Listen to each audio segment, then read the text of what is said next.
we name our criminals, we elevate them. We turn cruelty into cunning and madness into mystery.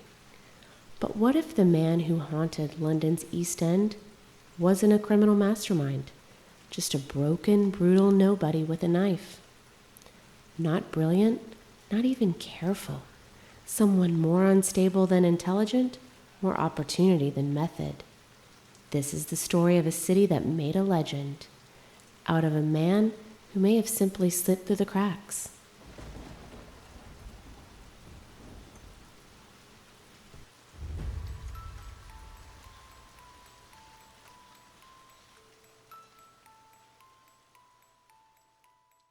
Welcome to the House of Six, where history, mystery, and mayhem meets marital discord. I'm Jen. I'm Jared. You ready? Why not? Let's go for it. Okay. Do you have any idea what I'm going to tell you about today? I don't, which is part of this, right? I come into this blind. Yeah. If you were to take a wild stab, like just guess, out of all the crimes in history and mystery, what would you think I would choose? Jack the Ripper. Was that nailed it? You cheated. I didn't cheat. I just know you. That's why we're here, right? Oh, there's a desk there. How did you know? I didn't. That's totally what I picked. Okay. Because it is history's true crime mystery. Yeah. Like, it is You're a big fan. the one. I'm not a fan of any Ripper. There you go. Bad. That's bad news bears. But it's the quintessential crime of all the centuries, of a killer. Sorry, I'm not supposed to say that word. Of a dude that did all the bad things and never got caught and disappeared into frickin' fog. Yeah. So, I promise that I won't guess correctly every single time we do this. We're on right. We're just getting off the ground here, and I feel like I've just yanked the rug out from under your feet. Yeah. But I didn't. So, yeah, like I was because on the it's tip still- of the right. stairs. You yanked the rug out. I fell down the stairs. But as we know, I'm still not perfect at knowing all the details, right? Very much in the dark. Okay. So let's get started. Okay. So let's go back to 1888. All right. It's London, East End, Whitechapel. London in this day and age was the richest city on earth at the time. However, the East End, Whitechapel area was filled with slums, some crime, not a whole lot of murder, especially of women, but there was disease, a lot of anti-Semitism. There was a lot of immigration into the city at this point in time, and it just all divulged into a big old cesspool of mess. Okay. Both rich and poor, though. Not on the East End. Whitechapel Okay. was primarily slums. Got it. Poor houses, lodging houses at the time, which is where a lot of people lived. It was pay by night sort of situation where they would be lucky to get a bed to sleep in. It was awful. It was really nasty. It's time to meet the maniac. Okay. Ready. Of Jack the Ripper. So I'm gonna set the scene a little bit and give some historical context because this is really important to this entire case. Most of this occurs between August and November of 1888, which otherwise became known as the Autumn of Terror. Women in this time period and in Whitechapel, many of them were abandoned, widowed, or just out of work. Work was very difficult to find at this point in time. So there was very few opportunities for them. And many of them turned to sex work because it was literally their only option. This was a necessity. It was the only way to survive. And on top of this, many of them resorted to drinking and alcoholism because it was the only way to cope The with escape. their The escape. horrifying their lives. It sucked. Okay. It was awful. All of the women that were attacked were either known sex workers and alcoholics, or they were very closely associated with those things. But this was just the way it was.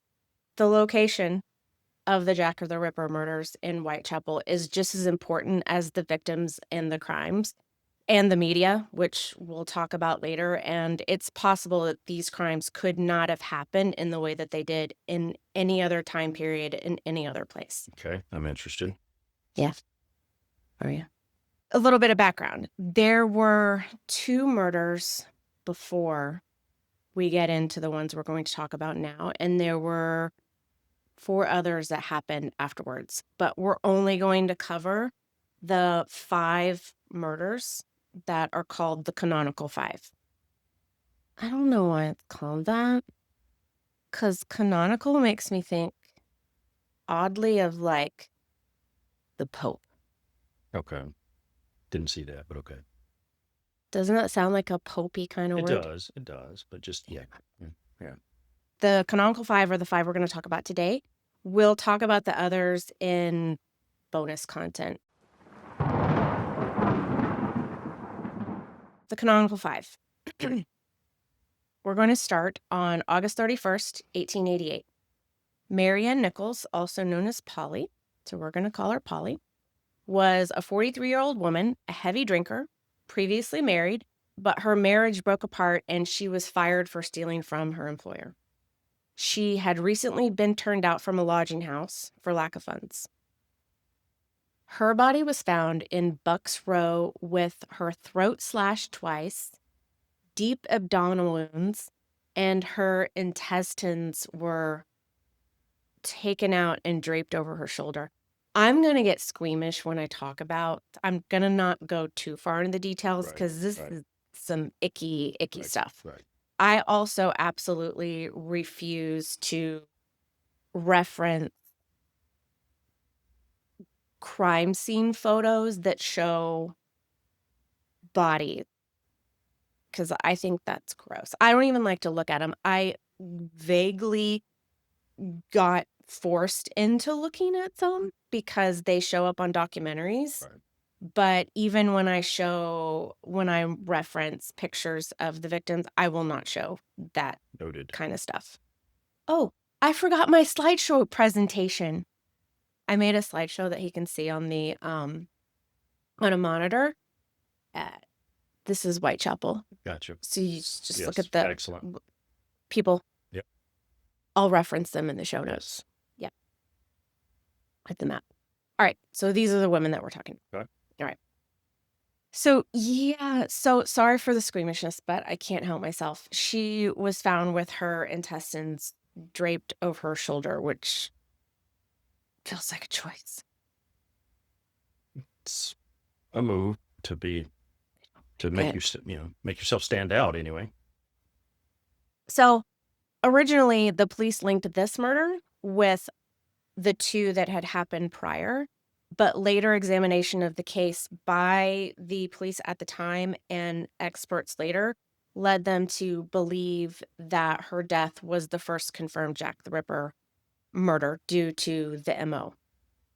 One could argue, and I'm referencing previous knowledge from watching documentaries, which makes me an expert. Yes. Or what do they call it? A Monday morning quarterback. Okay. That's what I am right now. Most serial killers have like a ramp up. They don't just start with their MO. Right. They start with other things. Most people probably don't start, if you were going to be this type of person or that needed to take care of other people, you wouldn't start by removing intestines and throwing it over your, their shoulders either. Yeah. It's like from, 0 to 100 real quick. I don't think that happens. Yeah. I've never been a serial slayer. Yeah. But I don't. Anyways. And since we don't know who it is, then, spoiler. They never caught him. Right. All right. So anyways, one could argue that this is likely not his first victim. I digress. Next, we have Annie Chapman on September 8th, 1888. So it's only been 8 days since the last. Annie Chapman was 47. She had a long history of alcoholism. She was separated from her husband, relied on casual sex work to get by. And the night of her murder, she had been looking for pay for her nightly lodging because she had been kicked out for not having funds. And that night, she was seen with a middle-aged man of average height, described as shabby genteel. Okay. What that Yeah, I means? was going to say, can you, elaborate on that look? My brain goes to shabby chic, Right. but that's not. I believe he was probably nicely dressed, but clothes that had gone a little, they were old, Okay. but nice. Okay. Once had been nice, no longer. Gotcha. He wore the shit out of those clothes. Annie was found in the backyard of 29 Hanbury Street with her throat cut deeply, abdomen slashed open, and her uterus had been removed and was no longer at the scene. Her body was still warm when found, suggesting that the perpetrator was nearly caught in the act. I think this is just supposition because also it's 1888. I don't think coroners are down on body temperature and how long it's been since. Probably a very wide range of what that 30 time minutes scale- to 14 hours. Exactly. Yes. But if she was warm. All right. So that was Annie Chapman. Moving on to the double event. September 30th, 1888. Elizabeth Stride was a 44-year-old Swedish immigrant with a history of domestic violence. Witnesses saw her leaving a tavern with a man that had short, sandy hair, a mustache, dark overcoat, and a deerstalker hat. Think Sherlock Holmes hat. Right. Which, by the way, was not the fashion at the time. So that's an odd choice. Stand out, yeah. That would stand out. Elizabeth was found in Dutfield's yard on Burner Street, strangled with her throat slashed, nearly decapitated, but she was not mutilated. Many believe that the assailant was interrupted. So around this time, a man named Israel Schwartz was walking by. He later testified, and he said that he was walking by and saw what he thought was a domestic dispute where a man pushed Elizabeth down by her shoulders. When the man saw Israel Schwartz, he shouted Lipsky, and Israel scuttled off. Okay. Lipsky is a slur that was used at the time. The year previous to this, a man named Israel Lipsky was tried, convicted, and executed for murder. He was a Jewish man, and this stirred up a lot of sentiment at the time, some anti-Semitism that was caused by it's caused by racism. But there was an influx of Jewish population at this time in London, and a murderer that is also considered a person that they don't want there is Lipsky was used as a slur against Jewish people. So it's possible that whomever did these crimes saw a Jewish man and shouted a Jewish slur at him. Okay, understood. The same night, Catherine Eddowes was found. Eddowes, who also used the alias Marianne Kelly, she was 46, a former domestic servant who was fired for stealing. That night, she was arrested for drunkenness and taken to jail and later released from jail around 1 a.m. Instead of heading towards her lodgings, she went towards Mitre Square. Mitre Square at the time had a police, what am I want to say? Patrol that would make a circuit every 15 minutes. And somebody around the time saw Eddowes with a man that had fair but ruddy complexion. Is it Rudy or Ruddy? Rudy? Ruddy. And Rudy was a really good movie, but that's different. That is not the same. Not It the same. was a good movie, but a different topic. Understood. I'm going to go with Rudy complexion. Okay. Shabby appearance, mustache, red scarf, and a peaked hat. Eddowes was found with her throat slashed, facial mutilation, her kidney and uterus were removed.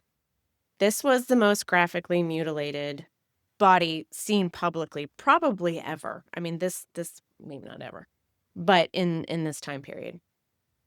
And it was deeply shocking to the public. Catherine Eddowes' apron was found nearby that same night, and it was below some graffiti that had been written on the wall in chalk. Oh, with I was going to say in blood. Okay. That would have been on brand for Jack right, the Ripper. right. But I think, any event, it read, "The Jews are the men that will not be blamed for nothing." I'm going to be honest, I don't even know what that means. First of all, there's a double negative in there. Yeah. Secondly, they spelled Jews Juwes. Okay. Could have been an uneducated graffiti person. Oh, that's an Extremely interesting. uneducated. Yeah. Many believe that it was not written by the perpetrator. Some believe it was meant to scapegoat the local Jewish community. And unfortunately, we don't have any proof or anything related to this anymore because Sir Charles Warren, the commissioner of the Metropolitan Police, ordered that it be erased. Okay. Yes. He was worried that if anybody saw it, it would cause riots and mayhem. Additional issues. Yeah. Okay. So that is the double event. Next, we have Mary Jane Kelly on November 9th, 1888. Kelly was around 25, Irish, and a really weird coincidence with this is that Marianne Kelly lived in the same place that Annie Chapman lived at the time of her death. Right. It's not where Annie Chapman was found, but it is where she lived at the time. So that's really strange. Sounds like a really bad place to live. Well, unfortunately, that is where what's available. Mary Kelly. No, it was where Kelly was found. She was the only victim that was found inside. All of the others were found outside. So Marianne Kelly was seen that night with a Jewish-looking man with a soft felt hat, a long dark coat, kid gloves, and holding a package. Her place of residence was 13 Miller's Court, and she was found by a landlord's agent that was there to collect rent for the month. This one's bad. Her face was slashed to complete disfigurement. Like you couldn't even tell who she was. Her thighs were slashed down to the bone. She was mutilated beyond recognition. Her breasts were cut off, and they, along with her organs, were displayed around the room. Wow. It's pretty bad. Yeah. Yeah, and I don't even I don't know a lot about this type of subject, but you always say that the more mutilation that occurs from someone doing this, it's because of anger, right? You take the more mutilation, the deeper the anger. At least that's what I've heard. I think that's true with stabbing. Maybe so. Yeah, repeated. Like the number of stabbing? 50 times, right? I feel like the evisceration, Yeah. removal of organs, Like next level. and cut. I feel like that's something different. I don't know if that's anger. Agreed with the organs. I think more of the complete the mutilation of the face. That's just that's feels brutal. like trying to remove her identity. Yeah.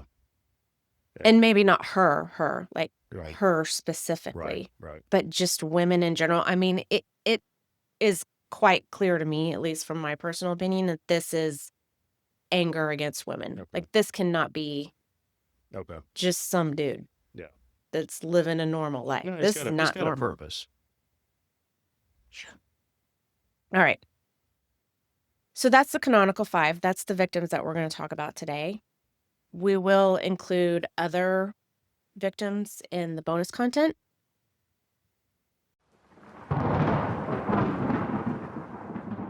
Let's talk about the police activities and investigation and a little bit about how everything was handled. And by that, I mean it was handled horribly. I figured, yeah. It is 1888, so they have limited resources at their disposal. And this happened in Whitechapel. There is some jurisdictional situations that led to a lot of confusion here. There were 3 separate police entities that were involved at different times. There was the London Police, the Metropolitan Police, Scotland Yes. Yard got involved. The investigation suffered from fractured leadership, poor communication, and rivalry. The Metropolitan Police and City of London Police each controlled different areas around here, and they didn't communicate. They sucked. Okay. That sounds tough. Yeah. And because of this jurisdictional situation, the investigation changed hands multiple times. So it was just all around Between the 3. between the 3. Okay. Yeah. Now, I believe once Scotland Yard got involved, they also started a commission, but I think that helped a little bit along near the end of the murders. But in the very beginning, it was just a total disaster. I mean, it is 1888. Right. So witness descriptions and profile similarities. I don't know if you recall earlier when I was giving descriptions of the crimes, but witnesses had reported seeing men with the victim shortly before their deaths. Descriptions include a long coat, a mustache, a hat, hats of different kinds. Honestly, I don't think this means anything because this is how English Victorian men Dressed at the time. Exactly. presented. Right. So I don't think that has anything to do with it, but I do think that there's an interesting correlation with how the man approached each of the victims. To be fair, they were known sex workers. It makes sense that there was some solicitation activity going on, but clearly he put them at ease. Nobody heard anything, or with Israel Schwartz, he thought it was a domestic disturbance kind of thing, but So you're just saying there's a lot of trust there between there the was 2. at least some level of trust where he could get them into a position where he could murder them quietly, because all of these except for Mary Jane Kelly were outside in the open. One, police were patrolling often in the Whitechapel area. Mitre Square, they were making a circuit every 15 minutes. So he must have been doing something to gain some sort of trust before he gained control. They were doing something to gain trust. Yeah.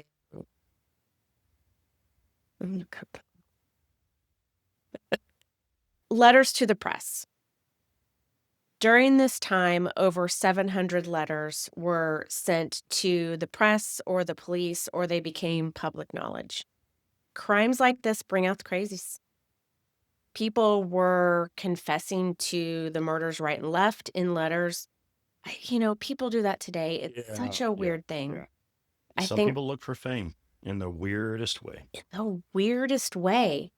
Out of the hundreds of letters collected in connection to this case, there were 3 that stood out. The Dear Boss letter coined the name Jack the Ripper. There was a Saucy Jack postcard that was also sent to the press, and it did reference the double event, interestingly enough. And then there is the From Hell letter that was delivered with half of a kidney. Okay. Now, despite that, all of them are probably hoaxes Right. that were driven by the press. Many people believe that a journalist sent them. The first 2 letters, the Dear Boss and the Saucy Jack postcard, were sent to the press, while the From Hell letter was sent to the police. Oh, Now, it did have a kidney with it, creativity. half a kidney. Creativity at its best. The public knew about the kidney, though.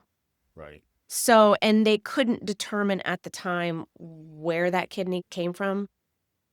It was a human. Okay, that was going to be my next question. It was human. They could tell that in 1888, but it also could have come from a lab, from a Right. school, Right. from a morgue. Right. That's what I It could have been. I'm pretty sure in 1888, I could go to 1888 right now and break into a morgue and steal a kidney. Fair game.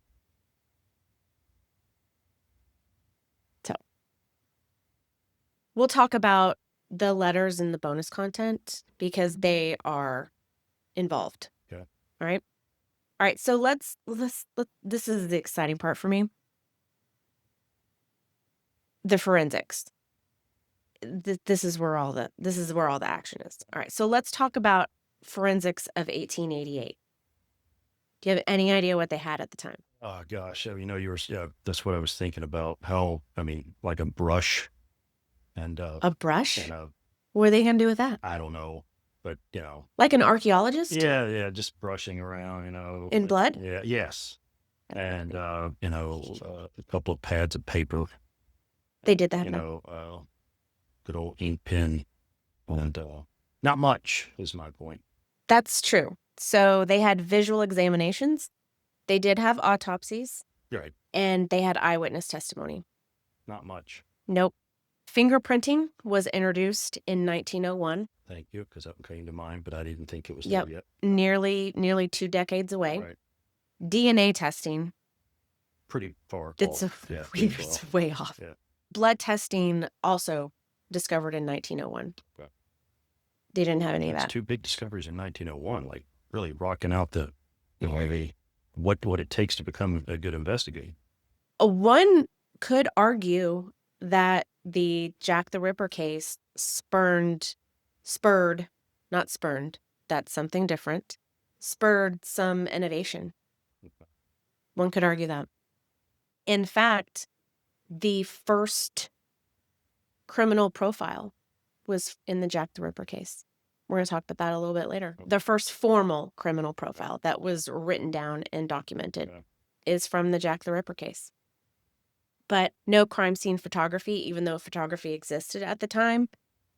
No idea why they did That's think kind to of do a- this. Yeah, that's kind of That they wouldn't think of that. And even moreover, in crimes like this, the bodies were removed immediately and the scenes were washed. They were splashed down with water to get the blood out immediately. There was no type of sketching or photography of the scene. very odd. Yeah, very odd. And then there really was no evidence collection, again, because they removed the body and washed it down. Although even if they did collect evidence, I don't know Right. what they would do with that. Forensics at the time were incredibly, incredibly limited. We're going to talk theories. Okay. Who do we think it is? Who do you think it is? Oh, that's really We're just opening it up. Oh. Think 1888. Who was alive then? oh gosh, that's you can't ask me that. That's not. You can't do that. All right. So we got there are actually quite a few suspects that have been brought up over time. In the main here, we're going to talk about 2. Okay. We're going to talk about the 2 most likely, the most probable that it could possibly be. So we got 2. We have John Montague Druitt. Look at this dapper motherfucker. Ooh, well, that's a butt part though. Oh my God. His hair is parted down the middle. Significantly. John Montague Druitt, very, very dapper. He was a barrister and a teacher because, of course, this guy is. He's a thinker. It looks like me in school. He looks like he's sleeping while he's acting like he's reading a book. Oh, I was going to say he doesn't have a mullet.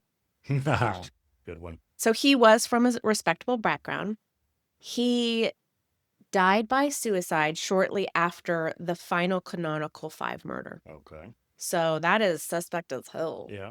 He is the only person named in police memos from the time. His name was written in a margin of a police memo. At the time, he had a reported mental instability.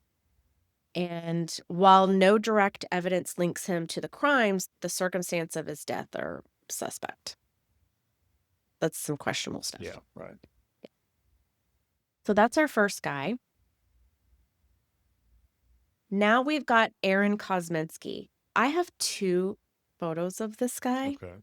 One, there are no actual photos of him that we have to present. Right. We have a sketch and we have an artist rendering that was done decades later, Okay. a century later. Right. So the guy on the left, that is a villain. Right. And the guy on the right is Not. not. He is the opposite of a villain. Aaron Kosminski was a Polish-Jewish immigrant barber that lived in Whitechapel at the time. He was institutionalized in 1891, which was 2.5 years after the last Canonical Five murder. He was institutionalized due to auditory hallucinations and paranoia. Today, they believe he probably had schizophrenia. His name appears in the margins of a senior officer's personal copy of a memoir. Not the easiest word. That alludes to a suspect identified by a witness. This witness refused to testify, so this is something that was found years later. But he did live in the immediate area, and the murder stopped after his commitment. Okay. So there is some interesting modern DNA testing that has been done. So I talked about Catherine Eddowes' scarf that was found underneath the graffiti that was found nearby. And DNA testing was done not that long ago. So they just filed this scarf away for that long? They just filed the scarf away They for didn't that do long. anything else in terms of at the time. They didn't have anything at the time. Well, that's, and they said, we're going to keep this scarf around for did. another 100 years. Exactly. That's crazy. Yep. DNA testing was done on the shawl, and it had mitochondrial DNA that was found from both Kosminski and Eddowes. Okay.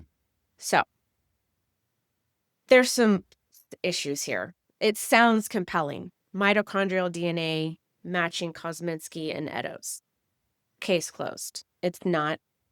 There is not chain of custody on the shawl. It was stored in 1888. Right. And over the years, it changed hands. So it could have been stored with other evidence that got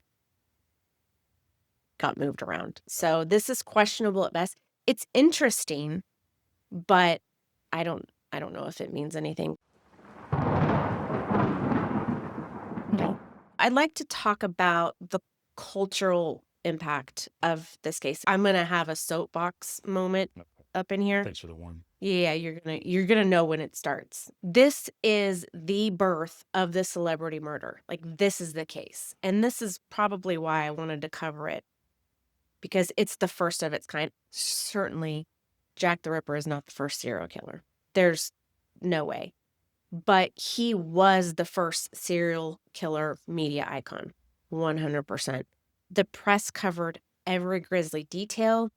They were turning the case into this entire tabloid sensation. And for the first time in history, the public followed along as a lunatic went on a complete rampage in the city. Yeah. They were obsessed with it. I was going to say they're infatuated with it just as much as you are today. So, yeah. Yep. And it makes sense that journalists would create the letters and send them out because people were eating it up right and left. It makes it bigger and bigger. It makes it bigger and bigger. This case also, interestingly enough, and I alluded to this earlier, is it was a catalyst for police reform. There were jurisdictional issues. The police erased a very important message found on a wall. They were removing evidence from the crime scene. And because he was never caught, there was a huge public outcry. They were very upset. The people of Whitechapel were almost incensed to the point of riots because the police could not catch this guy. Yeah, and I'll say doing everything wrong, but again, maybe doing everything and just in what they knew at the time. So it's hard to say whether it was right or wrong. I mean, that's true, but the science was there. They didn't know it, but the science was there. A little over 1 decade later, fingerprinting and blood typing were established. So this really, I think, mobilized the public where, even if you look at scientists that innovated these types of things for forensics, you have to imagine that this spurred them. This case was the first documented formal criminal profile that we are aware of. Dr. Thomas Bond was a police surgeon, and he wrote in his notes and documented that he thought this perpetrator was a white male between 25 and 35 years old, of average build, physically strong, likely mentally unstable, but not insane in a traditional sense, probably living alone with solitary habits. He also believed that the perpetrator had no real surgical skill, despite the press speculating otherwise. This profile was a major step in what would later become behavioral analysis, similar to what the FBI does today. And his profile still stands today and is in line with what experts agree is the profile for this perpetrator. Okay. So that's interesting. Yeah, that is. That's interesting. With no real training, he didn't have the education that the psychological education Right. that profilers had today. The only real issues that modern profilers have is that he also had a sense of Victorian ideals and lack of training. So the time frame of what he thought a Victorian man and a Victorian woman should have probably outdated. Okay. So I think that's really interesting. It is. Yeah. But Jack the Ripper was the birth of true crime culture. As humans, I think we're always interested in crime. I think human beings are drawn to the macabre. Get you. Yeah. Oh. You don't find yourself drawn to it? I mean, you're always, I don't know, that was in my head. I was thinking the good versus bad in terms of the right things to do, the wrong things to do. I don't know. I think people are interested in the wrong things, even if they're not going to do the wrong things. Sure. I think there's a fascination there. Yeah. Telling me something about you. Look, there have actually been studies about women's fascination with true crime, and I have to wonder to it. There is a theory that I've heard, and I have not looked into this. This is not science. Okay. But there is a theory that women enjoy true crime because they are most likely to be the victims of crime. That's interesting. Yeah. And so in a way, you're exposing yourself, I don't know, for preparation purposes, to be aware, more self-aware. I mean, that is interesting. Horrible to think that way, but yeah, but interesting. It is. I mean, okay. If you walk into a parking garage, what are you thinking about? Are you thinking about anything? Just get into your car? No, it depends on the environment. If you walk into the parking garage during the day, and you're going to your car, and it's light out, are you concerned? Not overly. Probably only 5% would be paying attention to any odd things because it doesn't matter if it's night or day, bad shit happens. When I go in a parking garage, I am scared 100% of the time. Which is horrible, right? 100% of the time. Right.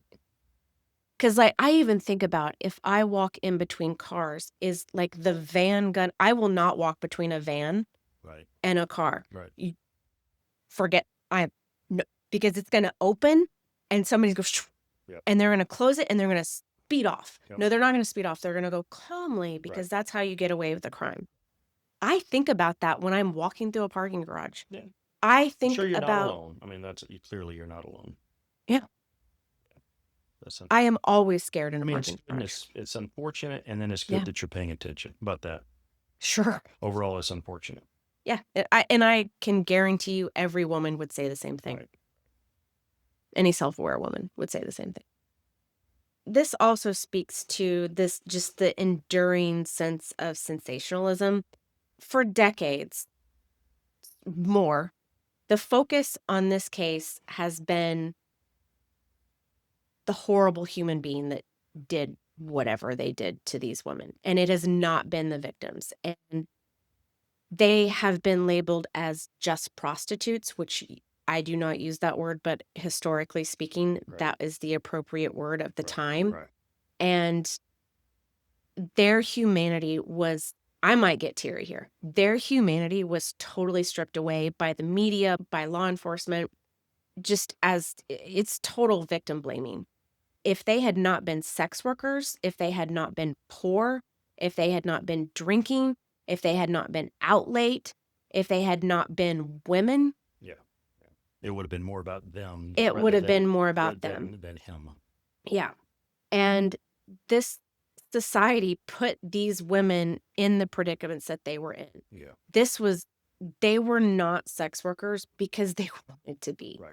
They had no means of survival, zero. They couldn't even sleep at night because they didn't have enough money. And it's just disgusting that they were put in this predicament and then blamed for what happened to them later. It's just absolutely, I mean, it still happens today. Victim blaming is, Yes, it what does. were you wearing? Right. It's the same thing. Yeah. If they had not been sex workers, if they had not been out late, they would have been fine. Fuck you. Right. Get fucked. Sorry. It's gross. All right. Who do you think did it? Out of the cast of characters? Out of the cast of characters. The two most likely are Montague John Druitt and Aaron Kosminski. Okay. I'll go with Druitt. You think it was Druitt? That's what I'm going with. You're going with Druitt? All right. That's interesting. Why? Mainly because in the area, from the area. They both were. Right. No, agreed. Educated enough to know the body, I guess. It still doesn't explain certain things of, again, I've used mutilation too many times, but that's just what it was. So it wouldn't explain that because we don't know if he was against women or he had problem with the ladies. And I don't really like his look. I don't like his look. I don't think that's how the police that's fine. use evidence. That's fine. I don't think that can be submitted as evidence. He looks just trusted, like you can trust the guy, but then you realize you can't. He did die by suicide shortly after the last canonical. Right. Yeah. That's something to that. There is. Right.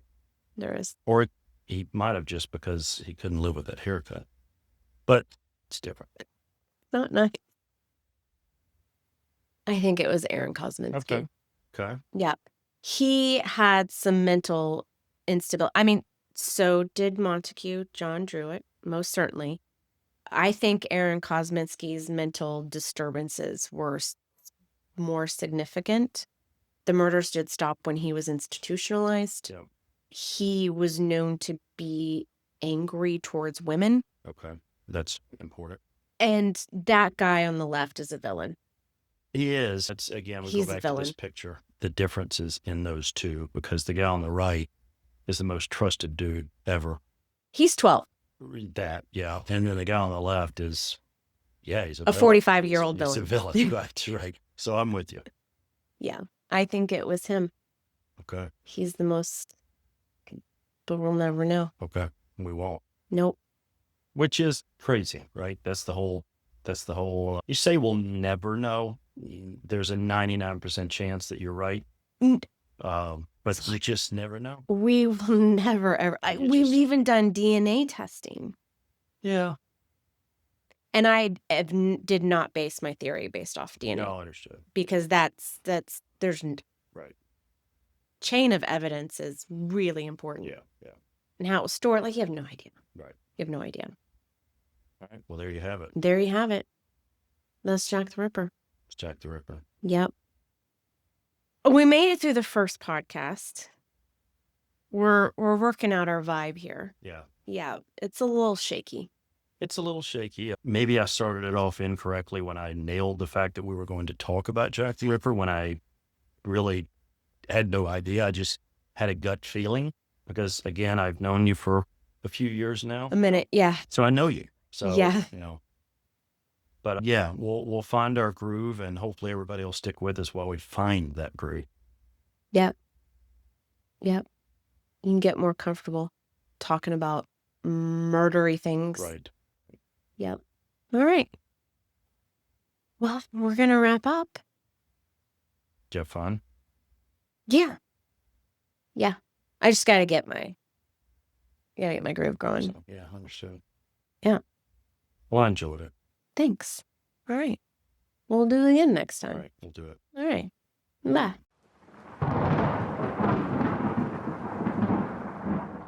Do you feel like it's flowing so far? Oh, I'm not loving it. I'm not either. Oh, It's just a flow. Something about it.